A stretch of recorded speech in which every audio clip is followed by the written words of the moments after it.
नमस्कार दोस्तों, मैं अनूप सिंह आज विशेष के इस अंक में आपका बहुत बहुत स्वागत करता हूं।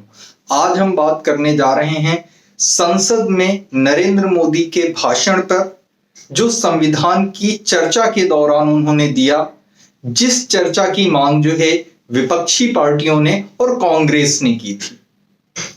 जो भाषण नरेंद्र मोदी ने दिया वो सदा याद रखा जाएगा।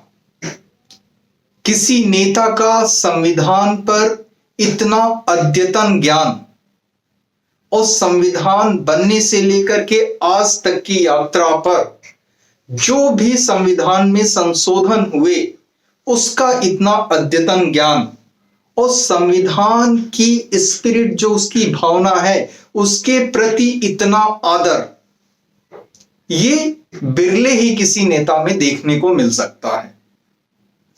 एक तरफ से प्रधानमंत्री मोदी ने शुरुआत से लेकर के जब से संविधान बना है 1950 26 जनवरी को संविधान को हमने अंगीकार किया था। उससे पहले संविधान सभा ने 2 साल 11 महीने और 18 दिन लिए संविधान को बनाने में। हर विषय पर, हर पॉइंट पर बहुत गहन और बहुत विस्तार से चर्चा हुई। जो लोग संविधान सभा के सदस्य थे, जो संविधान बनाने का कार्य जिनके कंधों पर था, वो बहुत मनीषी थे, बहुत बुद्धिजीवी थे, राष्ट्रभक्त थे। जितने भी गुण खोजे जाने चाहिए संविधान को बनाने के लिए, जो उनमें चाहिए थे, वो सब थे उनमें। और उन्होंने अपनी पूरी योग्यता का प्रमाण दिया और विश्व का सबसे बड़ा संविधान, लिखित संविधान भारत देश को दिया। संविधान बन जाता है। इसके बाद हमारे यहां जनरल इलेक्शंस जो पहले होते हैं वो 1952 में होते हैं, 1952 में। संविधान 1950 को लागू हो जाता है और अभी हमारे यहां जो है पहला चुनाव भी नहीं हुआ था, कोई चुनी हुई सरकार भी नहीं थी। न विधानसभाओं में चुनी हुई सरकारें थी, न लोकसभा में थी, न राज्यसभा का सदन ही स्टार्ट हुआ था। और ऐसे में जवाहरलाल नेहरू 1991 में ही 1951 में 51 में ही पहला संविधान संशोधन जो है वो लेकर के आ जाते हैं, फ्रीडम ऑफ एक्सप्रेशन पे लेकर के। तो वो संविधान की भावना के प्रति उनका क्या आदर था। इससे पहले जो 2 साल 11 महीने 18 दिन लगाए संविधान सभा ने जो है संविधान को बनाने में, तो उन्होंने हर चीज पर इतनी गहन चर्चा की, उनसे कुछ छूटा नहीं, इतना समय लगा। तो इतनी जल्दी संविधान में उनको दोष कैसे दिखने लगा पंडित जवाहरलाल नेहरू को। और पंडित जवाहरलाल नेहरू तो इलेक्टेड प्रधानमंत्री थे नहीं, वो सिलेक्टेड थे। भाई पहला चुनाव 1952 में हुआ और 1947 में देश को आजादी मिली, करीब 5 साल पहले, तब वो प्रधानमंत्री बन गए। वो सिलेक्टेड थे, उनको चुना नहीं गया था, उनको जनता ने नहीं चुना था। जो कांग्रेस की राज्य की कमेटियां थी, उनके अध्यक्षों ने जो है उनको जो है वोट देना था कि किसको वो जो है प्रधानमंत्री बनाना चाहते हैं। 15 कमेटियों में से 12 ने जो है सरदार पटेल का नाम आगे किया, 3 नाम दूसरे थे और नेहरू जी को 0 वोट मिलते हैं और फिर भी नेहरू जी जो है वो प्रधानमंत्री बन जाते हैं। तो खेल तो पहले दिन से ही शुरू हो गया था। खैर, तो ये बात है। यहां से शुरू करते हैं प्रधानमंत्री मोदी और एक एक करके जितने भी कृत्य हैं कांग्रेस के, सबको उजागर करते हैं। अच्छा, उजागर करते हैं, एक बात है भाई, एक चीज है कि आपने कुछ भी कह दिया, वो नहीं, हर बात को तर्क, तथ्य और साक्ष्यों के माध्यम से जो कहे उसे हम कहेंगे उस विषय का उसको अद्यतन ज्ञान है। तो उन्होंने हर बात को तर्क, तथ्य और साक्ष्यों के माध्यम से रखा। जैसे कि उदाहरण के लिए कि जो 42वां संशोधन आया जिसमें कांग्रेस ने सेक्युलर और सोशलिस्ट शब्द जो है संविधान में जोड़ दिया। आजकल हम सभी सुनते हैं, सारी पार्टियां जिनका कोई वश नहीं चलता, जो तुष्टीकरण की राजनीति करती हैं, वो सिर्फ सेक्युलर सेक्युलर और जिसका हिंदी में अर्थ होता है धर्मनिरपेक्षता, इसी की माला जपती रहती। इसकी भावना भी उन्हें नहीं पता है। धर्मनिरपेक्षता का मतलब धर्म के प्रति निरपेक्ष होना। निरपेक्ष होना यानी किसी का पक्ष ना लेना। तो क्या ऐसा होता है? वो तो सीधे सीधे तुष्टीकरण करती हैं एक समुदाय विशेष का पक्ष लेकर के। तो धर्म निरपेक्षता की भावना को वो कितना जीते हैं, उसको अपने आचरण में कितना लेकर के आते हैं। तो ये 42वां संशोधन था, बहुत बड़ा संशोधन माना जाता है हमारे जो है राजनैतिक जो घटनाक्रम है उसमें। मामला जाता है कोर्ट में। कोर्ट भी ये कई बार कह चुकी है कि ये संविधान की मूल भावना में ऐसी कोई बात नहीं थी, सेक्युलर शब्द नहीं था। लेकिन सेक्युलर के नाम पे ना जाने कितने राज्यों में सरकारें बन गई। लालू प्रसाद यादव हो गए, मुलायम सिंह यादव हो गए, कांग्रेस हो गई और ओवैसी हो गए, ना जाने कितने नेता सेक्युलर सेक्युलर की माला जपते रहते हैं।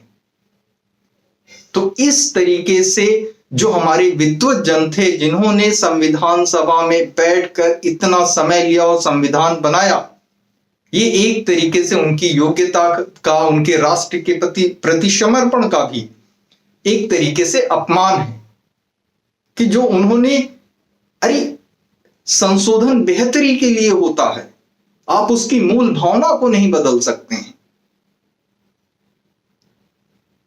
तो प्रधानमंत्री मोदी ने कहा कि भाई कांग्रेस के मुंह में खून लग चुका है, संविधान का लहू लग चुका है, संविधान बदलने का लहू लग चुका है, कांग्रेस संविधान का शिकार करती है।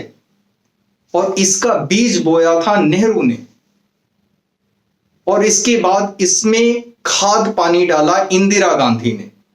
उसी परिपाटी पे आगे बढ़े राजीव गांधी, और हालांकि उन्होंने सोनिया गांधी और राहुल गांधी का नाम तो नहीं लिया, लेकिन सोनिया गांधी और राहुल गांधी के सारे कृत्य उन्होंने गिना दिए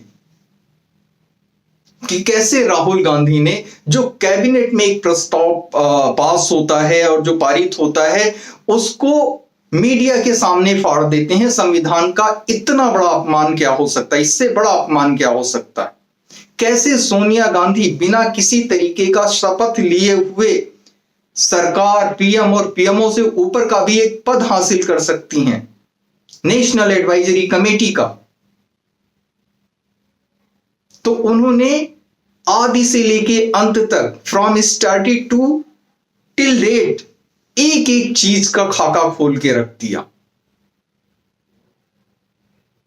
सबके कार्यकाल में जो जो हुआ वो सारी चीजें उन्होंने गिनाई कि कैसे नेहरू ने विभिन्न विधानसभाओं में उनके मुख्यमंत्रियों को पत्र लिखे, स्वयं पत्र लिखे कि हमें आरक्षण जो है इसको खत्म करना है, हमें आरक्षण नहीं देना है।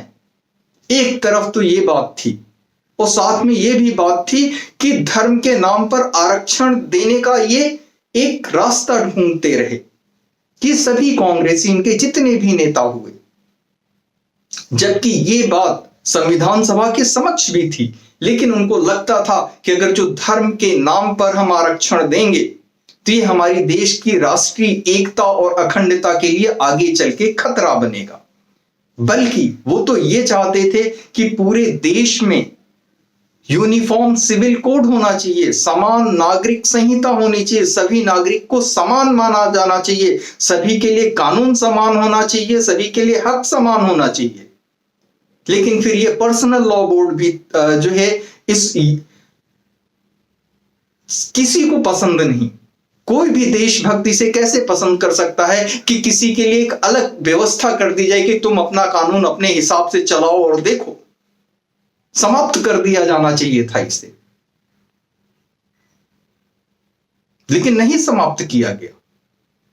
और पर्सनल लॉ बोर्ड, मुस्लिम पर्सनल लॉ बोर्ड और वक्फ बोर्ड और ये सारी चीजें बना करके क्या है, भाई ये तो उनको खुली छूट है कि वो दिखाएं कि वो जो है हमसे अलग हैं। तो एकता कैसे आ सकती है? ऐसे किसी भी पहल को शुरू होने से पहले ही खत्म कर देना चाहिए था। एकता आज तक आ चुकी होती। तो ये सारी बातें हैं। एक एक चीज उन्होंने कही कि संविधान संशोधन का जो है कांग्रेस के मुंह में खून लग चुका था, और वो लगातार जो है संविधान की भावना के प्रति उनका आदर नहीं था, बल्कि वो तो अपना ही संविधान नहीं मानते थे जो उनकी पार्टी का संविधान है। अगर जो अपनी पार्टी का संविधान मानते तो जब 1947 में कांग्रेस की कमेटियों ने 15 में से 12 वोट पटेल साहब को दिए, पटेल साहब को प्रधानमंत्री बनने के लिए दिए, तो नेहरू को उसको जो है उसका आदर करना चाहिए था और पटेल साहब को प्रधानमंत्री बनने देना चाहिए था। लेकिन नेहरू साहब ने ऐसा नहीं किया और स्वयं प्रधानमंत्री बने। तो जिसे अपने ही बनाए हुए कायदे कानून, अपनी ही पार्टी के बनाए हुए कायदे कानून का सम्मान नहीं है, वो देश के संविधान का सम्मान क्या करेगा? तो प्रधानमंत्री जी ने एक एक चीज पे पूरे तथ्यों, तर्कों और साक्ष्यों के माध्यम से कांग्रेस पार्टी और विपक्षियों पे हमला किया। फिर वो आते हैं इंदिरा गांधी के बारे में, कैसे चुनाव में धांधली की वजह से उनकी सदस्यता, लोकसभा सदस्यता पे जब खतरा आया तो उन्होंने जिस जज ने यह निर्णय दिया था उसी से उन्होंने अपनी पर्सनल जो है व्यक्तिगत शत्रुता निकालनी शुरू कर दी। और अंततः जब लगा कि यह खतरा अब दबने वाला नहीं है तो उन्होंने देश में आपातकाल लागू कर दिया, लाखों लोगों को जेल में डाल दिया, जनता की जो मूलभूत अधिकार थे उनको जो है समाप्त कर दिया। जनता को किसी को भी कोर्ट में जाने का भी अधिकार नहीं था। जनता के अधिकारों का कितना हनन किया उन्होंने। इसके बाद राजीव गांधी आते हैं। राजीव गांधी के सामने, राजीव गांधी भी जो है आरक्षण के पूरी तरीके से खिलाफ होते हैं, वो भी आरक्षण नहीं चाहते हैं। खैर ये तो एक बात हो गई। राजीव गांधी के सामने एक बहुत बड़ा मसला आया, एक बहुत बड़ा मामला आया। शाहबानो नाम की एक महिला, जो मुस्लिम महिला थी, उनके पति ने, बुजुर्ग महिला थी, उनके पति ने तलाक तलाक तलाक कह के उनको तलाक दे दिया। अब वो वृद्ध महिला कहां जाती हैं अपने बच्चों को लेकर के, वो कैसे उनका भरण पोषण करती? मामला कोर्ट में गया। कोर्ट ने शाहबानो के पक्ष में फैसला सुनाया कि पति को इनको भरण पोषण का पैसा देना पड़ेगा। लेकिन राजीव गांधी ने सुप्रीम कोर्ट के फैसले को पलट दिया और लोकसभा में नया कानून बना दिया। तुष्टीकरण का इस लेवल का कार्य चलता था, इस लेवल का खेल चलता था। और उसके बाद सोनिया गांधी, राहुल गांधी ने जो किया और जो कर रहे हैं वो सभी हम सबके समक्ष है। तो ये सारी बातें जो हैं ये ध्यान देने योग्य हैं। अब बातें हैं बाबा साहब का कितना सम्मान था। भाई बाबा साहब अंबेडकर जी, जिनकी प्रमुख भूमिका रही भारत के संविधान की रचना में, तो एक बार क्या हुआ कि अटल बिहारी वाजपेयी के सरकार में जो उनका कर्म क्षेत्र था महाराष्ट्र में, जो उनका जन्म क्षेत्र था, वहां पे एक मेमोरियल बनाया जाना था। वो स्टार्ट किया अटल बिहारी वाजपेयी जी के समय में स्टार्ट हुआ और उसके बाद कांग्रेस की गवर्नमेंट आ जाती है। 10 साल के लिए उस पर कोई कार्य नहीं होता है। फिर दोबारा मोदी आते हैं तो 1915 में वो कार्य आरंभ कराते हैं, उसे पूरा कराते हैं। इसी तरीके से दिल्ली में जनपथ एक रोड है दिल्ली में, वहां पे बाबा साहब अंबेडकर का एक मेमोरियल बनना था, वो भी मोदी आते हैं तब कराते हैं, जबकि इसकी परिकल्पना तब रखी गई थी, तब रची गई थी जब चंद्रशेखर देश के प्रधानमंत्री थे 1990 के आसपास। तो बाबा साहब का कितना सम्मान था। जब तक वो रहे, उनको देश में आजादी के बाद से, सरकारें बनने के बाद से, उनको कभी कांग्रेस की तरफ से सम्मान नहीं मिला। उनको अलग पार्टी बनानी पड़ी, उनको जीतने नहीं दिया गया, कांग्रेस ने अपना कैंडिडेट उनके अगेंस्ट खड़ा कर दिया। और भारत रत्न जब तक कांग्रेस की सरकारें रही, जब जब कांग्रेस की सरकारें रही, कांग्रेस की सरकारों में बाबा साहब अंबेडकर को जो है भारत रत्न नहीं मिला। जिस तरीके की विद्वता थी बाबा साहब अंबेडकर में, जिस तरीके की दूरदृष्टि थी, वो विरली थी। वो ऐसे किसी में मिलना बहुत ही मुश्किल होता है। जितनी दूर तक वो देख लेते थे और उनकी तब की देखी हुई चीजें आज सारी सच होती हैं। तो ये हो गए बाबा साहब के बारे में बात। तो कांग्रेस ने सिर्फ अपने परिवार को छोड़ करके सत्ता सुख और सत्ता भूख, और वो अद्यतन उनके परिवार में ही चलता रहे, इसके अतिरिक्त क्या किया? इन सारी चीजों को प्रधानमंत्री मोदी ने उजागर किया तर्कों, तथ्यों और साक्ष्यों के माध्यम से। और कुछ और बातें भी कही उन्होंने।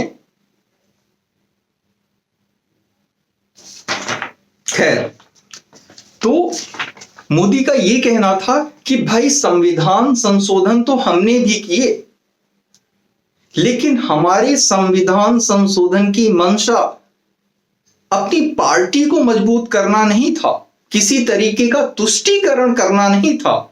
हमारे संविधान संशोधन की मंशा सिर्फ और सिर्फ राष्ट्र की एकता, राष्ट्र की अखंडता और सामाजिक न्याय पर आधारित था। भाई आप बताएं, जब 370 धारा जो है संविधान में ऐड कर दी गई, इसके अतिरिक्त 35 ए लेकर के आए, जिसकी सदन में कोई चर्चा नहीं होती है, वो सीधे राष्ट्रपति से पास करा लिया जाता है और उसको लागू कर दिया। शायद जो है आजाद जो है भारत में ये पहला ऐसा कानून है, और जिसने कश्मीर, जम्मू कश्मीर के हालात को खराब करने में सबसे बड़ी भूमिका निभाई। तो प्रधानमंत्री मोदी ने कहा हमने 370 को हटाया। 370 देश की एकता और अखंडता में दीवार थी, उसकी वजह से देश का कानून जम्मू और कश्मीर में नहीं लागू होता था। उनका संविधान अलग था, उनका निशान अलग था। एक देश होते हुए यह कैसे हो सकता है? तो उन्होंने 370 हटाया, मोदी ने डंके की चोट पे हटाया और पूरे देश को एकीकृत किया। एक संविधान, एक विधान, एक निशान, सब कुछ ही। वो हमारे देश का भूभाग रहा और उसको एक अलग तरीके से ही देखने पे हमें विवश कर दिया गया। फिर इसके अलावा और कौन सा संविधान संशोधन लेकर के आए? ओबीसी को लेकर के संविधान संशोधन लेकर के आए, ओबीसी के हित के लिए लेकर के आए। फिर सामान्य वर्ग के जो लोग जो आर्थिक रूप से इतना पिछड़ रहे थे, उनको आरक्षण मिलना चाहिए था। सामाजिक न्याय तो यही कहता है कि जो अनुसूचित जाति और जनजाति के लोग हैं, जिन्होंने आरक्षण की वजह से, आरक्षण का लाभ लेते हुए जिनका जीवन स्तर ऊपर उठ चुका है, उनको आरक्षण अपने तरफ से स्वतः ही अपने परिवारों के लिए छोड़ देना चाहिए। खैर, ये तो एक उनके मन की बात हो गई। लेकिन जो सामान्य वर्ग के लोग, जो मुख्य धारा से कटते जा रहे थे, उनको मुख्य धारा में लाने के लिए, सामान्य वर्ग के लोगों को आरक्षण देने के लिए एक संशोधन लाया गया, सामाजिक न्याय के लिए, सामाजिक एकता के लिए। फिर नारी शक्ति वंदन अधिनियम बिल लाया गया कि नारियों को 33% लोकसभाओं में और विधानसभाओं में उनको प्रतिनिधित्व दिया जाए। तो ये जितने भी संशोधन मोदी सरकार लेकर के आई, वो डंके की चोट पे कह सकती है कि हमारी मंशा सिर्फ और सिर्फ राष्ट्रीय एकता रही है, राष्ट्रीय अखंडता रही है, सामाजिक न्याय रहा है। चाहे वो अनुसूचित जात, जनजाति, ओबीसी, सामान्य वर्ग या महिला, कोई भी हो, सभी के हित को ध्यान में रख के लिया गया है। तो जो मोदी का ये सदन में, लोकसभा में भाषण है, ये अपने आप में इतना ज्ञानवर्धक है, इतना शोधक है, इतना सत्यवर्धक है कि आने वाले समय में जो राजनीति विज्ञान के छात्र होंगे उनको इस पे शोध करना चाहिए, और वो शोध करेंगे भी। वो इन विषयों को लेकर के पीएचडी करेंगे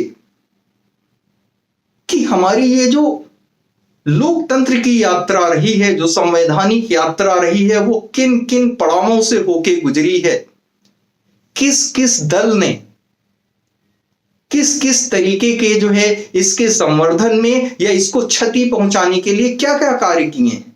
प्रधानमंत्री मोदी ने कहा कि विपक्ष में बैठे हुए बहुत से लोग ऐसे हैं जिनकी अब दूसरी पीढ़ी है विपक्ष में, तो जब उनकी पहली पीढ़ी के लोग थे वो भी जब इमरजेंसी लगी थी तो उनको भी जेल में डाला गया था, लेकिन राजनीतिक अवसरवादिता के चलते आज वो उन्हीं के साथ बैठे हुए हैं।